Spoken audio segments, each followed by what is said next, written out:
Assalamualaikum warahmatullahi wabarakatuh. Semoga kamu dan keluarga selalu dalam keadaan sehat juga dimudahkan dalam segala urusannya.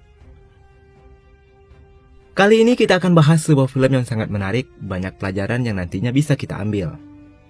Bercerita tentang seorang bocah pemulung yang menemukan sebuah dompet. Dan ternyata dompet itu berisi rahasia seorang politikus dan kode-kode rahasia di dalamnya yang saling berkaitan. Nah, bagaimanakah perjuangannya untuk mengungkap sebuah kebenaran? Yuk kita langsung saja masuk ke ceritanya.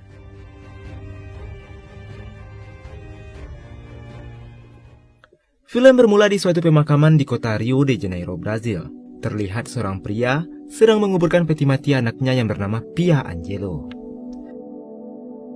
Saat sampai di rumah, Jose menyimpan sebuah foto, kunci, dan barang-barang lainnya di dalam sebuah dompet merah. Tapi tiba-tiba, polisi datang menggerebek tempat tinggal Jose. Jose berusaha melarikan diri dari sana dan polisi pun mengejarnya. Vamos!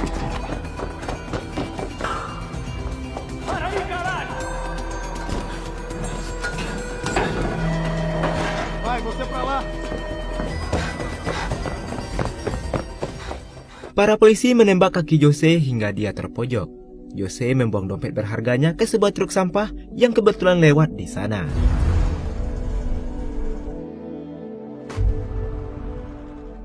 Beberapa saat kemudian truk sampah tadi telah sampai di tempat pembuangan akhir. Seorang bocah pemulung bernama Rafael menemukan dompet yang tadi dibuang oleh Jose.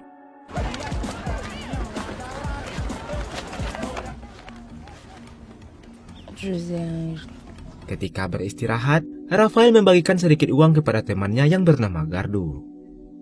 Selain berisi uang, Rafael juga menemukan kartu pengenal, gambar hewan undian, sebuah kunci, dan barang-barang lainnya. Sementara di tempat lain, Jose diinterogasi tentang isi dompet yang tadi dibuangnya. Tapi Jose tidak mau memberitahu isi dompet itu dan akhirnya polisi pun membunuh Jose. Sementara di TPA, Rafael yang hendak mampir sebentar di gereja, Rafael bertemu dengan guru bimbelnya yang bernama Olivia. Kemudian Gardo menyusulnya. Gardo memberikan uangnya tadi untuk membeli sepotong ayam supaya mereka bisa makan enak nanti malam. Beberapa saat kemudian para polisi yang dipimpin oleh Frederico datang ke TPA untuk mencari dompet Jose yang hilang. Frederico bertemu dengan Gardo yang saat itu minta difoto. Gardo menanyakan kenapa banyak polisi yang datang ke sana. Frederico menjelaskan kalau mereka sedang mencari sebuah dompet yang hilang. Frederico juga mengatakan kalau dompet itu adalah barang bukti yang sangat penting. Frederico menawarkan sejumlah uang jika ada yang menemukan dompet tersebut. Frederico pun menanyakan siapa nama mereka. Gardo pun mengenalkan dirinya dan juga Rafael. Qual é da polícia vir procurar uma carteira aqui? Cara, essa carteira é um negócio bem importante. Bem... Meu nome é Gardo. Você... Di malam harinya, Gardo menyarankan Rafael untuk segera menyerahkan dompet itu agar mereka mendapatkan imbalan. Tapi Rafael menolaknya. Rafael yakin di dalam dompet itu pasti ada sesuatu yang berharga, karena itulah polisi sampai rela turun ke TPA. Rafael juga mengatakan semakin lama dompet itu hilang, maka bayarannya akan semakin tinggi. Kemudian Rafael mengajak Gardo untuk menemui teman lamanya. Rafael dan Gardo masuk ke selokan kumuh dan di dalamnya mereka bertemu dengan seorang bernama Gabriel. Rafael meminta bantuan Gabriel untuk menemukan benda berharga di dalam dompet tersebut. Gabriel menunjukkan kunci dari dalam dompet itu, kemungkinan kunci itulah yang dicari para polisi. Gabriel bersedia mencari tahu tentang kunci itu jika Rafael mau membagi rata uang imbalan mereka. Eu sei de onde essa chave. Da onde? Partes iguais? Rafael akhirnya setuju dan keesokan harinya mereka bertiga menaiki kereta api untuk sampai di sebuah kota. Mereka melewati lorong menuju suatu tempat, tapi jalan mereka terhalang oleh bocil-bocil kematian yang menguasai daerah tersebut. Belos caras aí. Bora. Karena tidak mempunyai uang, Gabriel menyerahkan kalungnya, lalu mereka diperbolehkan untuk lewat. Dan tidak lama, sampailah mereka di ujung lorong dan rupanya jalan itu adalah tembusan ke sebuah stasiun kereta. Gabriel mengatakan kalau kunci dari dompet itu kemungkinan adalah kunci untuk membuka loker stasiun itu. Mereka berniat membuka lokernya, tapi ada polisi yang berjaga. Gardo pun berinisiatif mengalihkan perhatian polisi dan pura-pura menjadi pecopet para polisi pun mulai mengejarnya.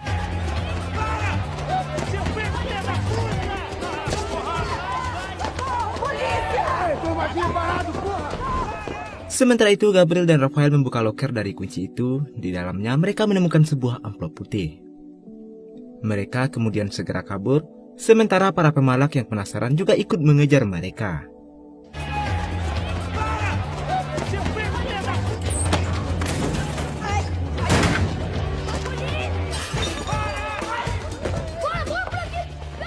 Mereka pun berhasil kabur dan bertemu kembali di dalam kereta api. Gardo kemudian melihat amplop yang mereka dapatkan. Amplop itu ditunjukkan pada seorang narapidana bernama Joe Clement di penjara Cova. Mereka juga menemukan surat dan foto Jose Angelo dan anaknya, dan di balik itu juga terdapat angka-angka rahasia. Singkat cerita, mereka pun telah tiba di rumah Pendeta Juliar. Diam-diam mereka memakai laptop Pendeta Juliar. Mereka mencari tahu profil tentang Joe Clement. Sementara di ruang tamu, Gabriel berusaha mengalihkan perhatian Juliar dan Olivia. Dan dari Google, diketahui Joe Clement adalah mantan pengacara yang kemudian dipenjara karena suatu alasan. Rafael kemudian mencetak informasi tentang Joe Clement, lalu mereka pun kabur dari sana. Sementara di TPA, Federico melanjutkan pencariannya. Federico menyuruh pemulung mencari dompet yang hilang, tapi dompet itu tak kunjung ditemukan. Federico bertanya pada seorang bocah tentang keberadaan Rafael dan Gardu. Bocah itu mengatakan kalau Rafael dan Gardu tidak datang bekerja hari ini. Di malam harinya, Rafael berencana untuk menemui Joe Clement keesokan harinya. Namun tak disangka-sangka, polisi menculik Rafael dan membawanya kabur dari sana. Ele aceita, cara. Ele jogou 20 dias, a gente tinha coberto. Gardo dan Gabriel yang mengetahui hal itu segera melaporkannya kepada Pendeta Juliar. Sementara di tempat lain, di jalan yang sepi, Rafael dibawa keluar dari mobil, kepalanya dibentur-benturkan ke mobil. Caputa quente, nego. Para polisi menyuruh Rafael menunjukkan di mana dompet itu berada, tapi Rafael hanya diam, tidak mau berbicara. Federico kemudian menyuruh anggotanya menutup kepala Rafael, kemudian dimasukkan ke dalam mobil, kaki dan tangannya diikat, lalu polisi itu mengemudikan mobilnya secara ugal-ugalan, yang membuat Rafael terpontang-panting di dalamnya.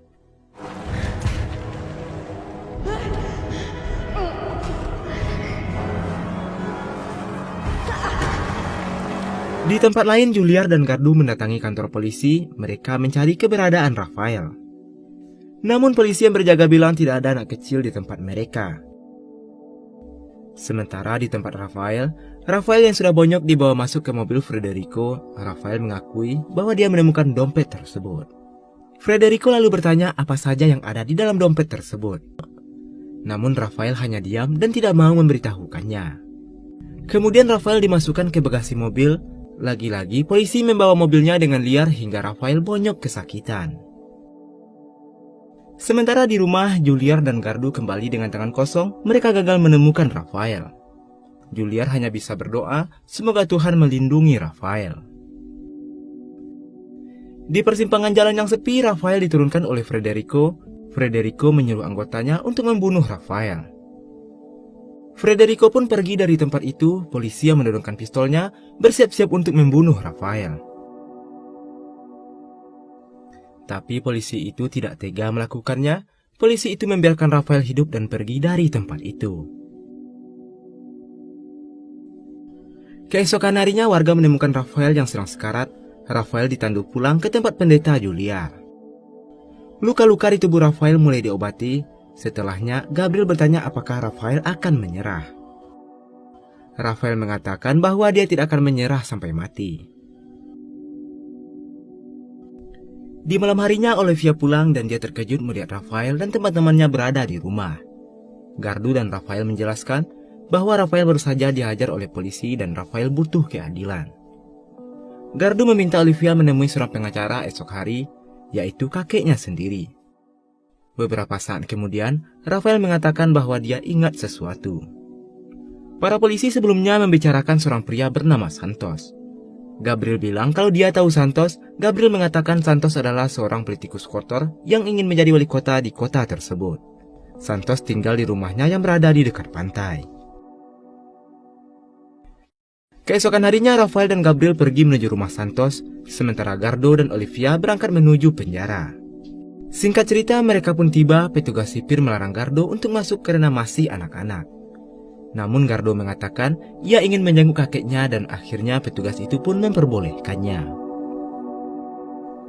Mereka pun dibawa dan bertemu dengan seseorang. Ternyata orang itu adalah Joe Clement.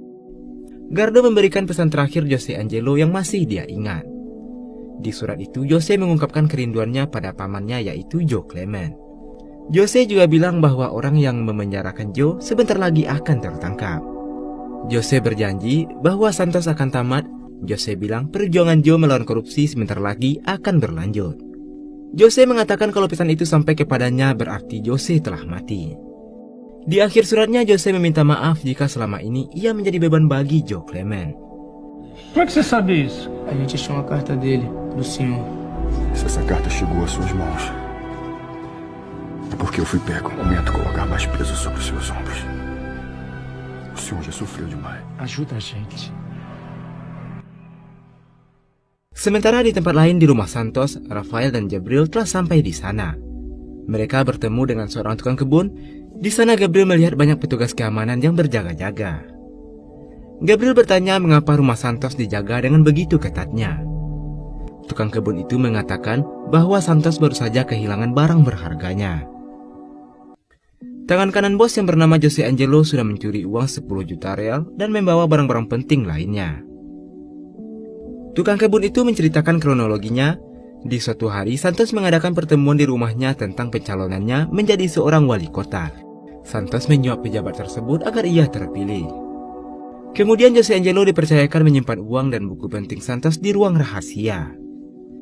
Di malam harinya, Jose sengaja merusak kulkas Santos dan keesokan harinya, kulkas itu sudah tidak berfungsi lagi. Jose pun menyarankan untuk mengganti kulkas itu dengan yang baru. Kemudian di malam harinya lagi, Jose beraksi mencuri uang Santos di ruangan rahasia. Jose juga mencuri buku daftar orang-orang yang pernah menerima uang suap dari Santos. Jose memasukkan semua uang itu ke dalam kulkas. Kemudian Jose membayar kurir untuk mengantar kulkas rusak itu ke rumahnya dan itulah alasan mula kenapa Jose sangat diburu. Kembali ke masa sekarang, Gardo memberitahu Joe tentang angka-angka yang ada di balik foto Jose. Joe bilang dia tahu tentang angka-angka itu. Angka-angka itu adalah sebuah kode rahasia dari Jose. Fala, seu Clemente. Marca, preciso da minha Bíblia. Coba. Find him. He will give you the Bible. Untuk memecahkannya, Joe butuh Alkitab itu, namun penjaga tidak mengizinkannya karena jam besok sudah habis. Penjaga itu berjanji akan memberikan Alkitab itu jika Gardo kembali keesokan harinya. Joe menitipkan pesan terakhirnya kepada Gardo bahwa ia yakin Gardo pasti bisa memecahkan kode-kode dari Jose. Gardo hanya perlu mengurutkan ayat-ayat dan angka-angkanya, maka kode itu akan terpecahkan. Gardo kemudian keluar dari sel dan berniat akan pulang. Namun seorang petugas bernama Marco menghentikannya. Ia meminta tebusan uang 1.000 real jika Gardo menginginkan Alkitab Joe Clement. Singkat cerita, mereka semua pun telah sampai di rumah. Olivia bertanya kepada Rafael dan kawan-kawannya mengapa mereka melakukan ini semua. Rafael dan Gardo bilang ini semua untuk mengungkap kebenaran. Kemudian Olivia menawari mereka untuk membuat sebuah rekaman. Mereka pun bersedia. Lalu rekaman itu pun dibuat. Di dalam video itu mereka menceritakan semua kejadian yang telah mereka alami. Seperti Rafael yang dipukuli oleh polisi hingga sekarat. Sementara Federico menerima telepon dari Santos. Dan Santos ingin buku dan uangnya segera ditemukan. Santos menyuruh Federico untuk menghancurkan tempat tinggal Rafael dan kawan-kawannya. Beberapa saat kemudian polisi datang menggerebek tempat tinggal Olivia. Lalu Federico mencari dompet yang selama ini ia cari tapi isinya sudah tidak ada. Federico kemudian mengangkut Olivia untuk diamankan dan pemukiman warga semua rumah dibakar oleh polisi. Rafael dan Gardo hanya bisa melihat rumah mereka lenyap dari kejauhan. Kemudian mereka memutuskan untuk kembali ke kota. Mereka berniat mengambil Alkitab dari Marco, namun mereka tidak tahu caranya karena mereka tidak punya uang. Di tengah jalan Gabriel berpisah kemudian kembali pulang. terlihat warga korban kebakaran yang berbondong-bondong mengungsi ke gereja. Gabriel masuk ke kamar Juliar lalu mengambil uang simpanan Julia. Saat Juliar kembali ke kamarnya, ia melihat uangnya sudah tidak ada lagi. Gabriel meninggalkan sebuah kertas dan namanya dengan wajah yang sedih. Gabriel kembali dan memberikan uang hasil curiannya kepada Rafael. Lalu uang itu mereka pakai untuk menebus Alkitab dari Marco. Esok harinya Rafael menyusun rencana yang matang untuk Gardo, kemudian mereka pun berangkat. Mereka bertemu di sebuah restoran. Gardo menebus Alkitabnya dari Marco. Ternyata Marco mengetahui rencana mereka dan Marco pun menahan Gardo.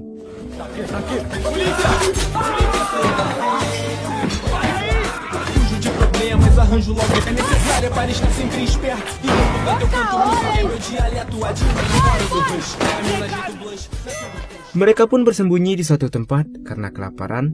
Gardo keluar sebentar untuk mencari makanan. Malam harinya, Rafael dan Gabriel mencoba memecahkan kode-kode yang diberikan oleh Jose. Angka-angka itu menuju pada ayat dari Alkitab yang kemudian menuntun mereka kepada beberapa nama hewan. Setelah dicocokkan dengan gambar undian hewan, mereka mendapatkan sebuah nomor telepon.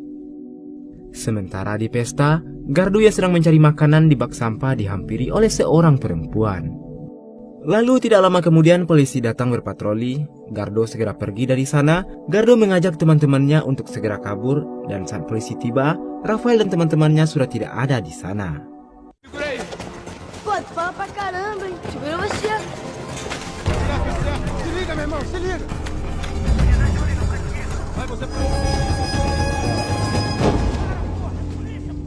Mereka lalu dituntun oleh perempuan yang tadi ditemui oleh Gardo. Perempuan itu membawa mereka ke pangkalan ojek dan mereka pun langsung tancap gas dan kabur dari sana. Di tempat sebelumnya, Federico menemukan tempat persembunyian Rafael. Dia melihat angka-angka yang sebelumnya ditulis oleh Rafael. Federico kemudian menelpon nomor itu. Sementara di tempat lain di pinggir jalan, Rafael berhenti sejenak untuk menelpon nomor yang sama. Horário de funcionamento de segunda a sexta, das 9 às 17. Nomor itu ternyata adalah nomor yang merujuk tempat pemakaman yang bernama Saint Francis. Rafael dan teman-temannya bergegas menuju pemakaman itu. Sesampainya di pemakaman, Rafael melihat petunjuk terakhir dari Jose. Petunjuk itu berupa kalender yang di dalamnya ditandai bulan 6 tanggal 17. Kemudian Rafael mencari kuburan yang berhubungan dengan angka tersebut, sementara di luar pagar tampak Federico telah sampai di tempat itu juga. Sementara di dalam, Rafael sudah menemukan kuburan yang sama dengan petunjuk kalender. Kuburan itu bernomor 17 di blok 6, kuburan yang bernama Pia Angelo yang merupakan anak Jose Angelo.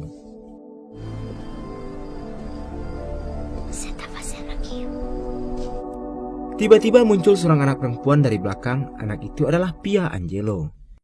Pia mengatakan dia sedang menunggu kedatangan ayahnya. Melihat Pia yang masih hidup membuat Rafael semakin penasaran dan bertanya-tanya apakah isi dalam makam tersebut. Kemudian Rafael pergi sebentar untuk mencari teman-temannya. Namun ketika kembali, Rafael melihat teman-temannya yang sudah ditangkap oleh Federico. Mereka disuruh membongkar kuburan Pia. Mereka mengeluarkan peti dari kuburan itu dan ternyata peti itu berisi uang yang selama ini disembunyikan oleh Jose. Kemudian Federico menelpon Santos. Dia melaporkan kalau uang dan bukunya telah ditemukan. Namun dari belakang Pia membawa beton dan menjatuhkannya di kepala Federico. Rafael mengambil pistol Federico dan menodongkannya, namun dia tidak membunuhnya.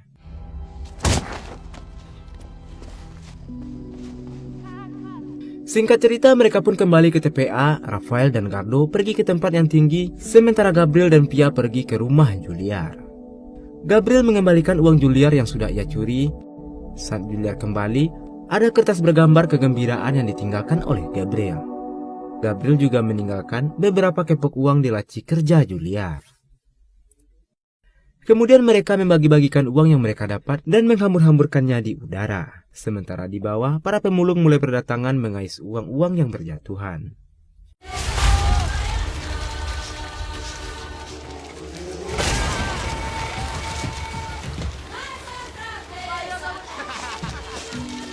Mereka berempat pun menyewa mobil dan pergi meninggalkan TPA.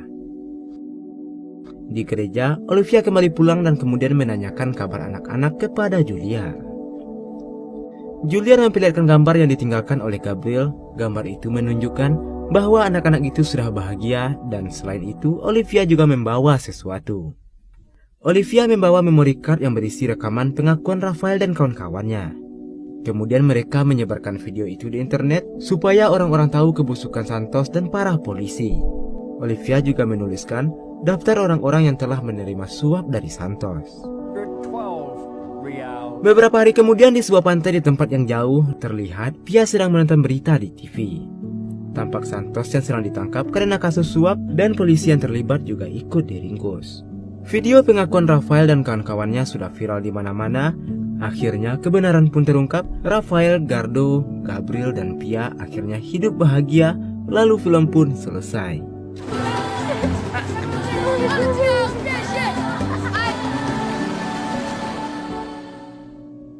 Dari Rafael, Gardo, dan Gabriel kita dapat belajar bahwa memandang seseorang jangan dari luarnya saja. Mungkin mereka bertiga tidak berdasi, tetapi mereka punya sikap peduli dan kebaikan hati. Tidak seperti Santos dan Frederico yang memakai dasi tapi gila akan korupsi. Oke, segitu saja video kali ini. Silahkan berikan masukannya. Akhir kata saya ucapkan terima kasih, jaga terus kesehatanmu, dan wassalamualaikum warahmatullahi wabarakatuh.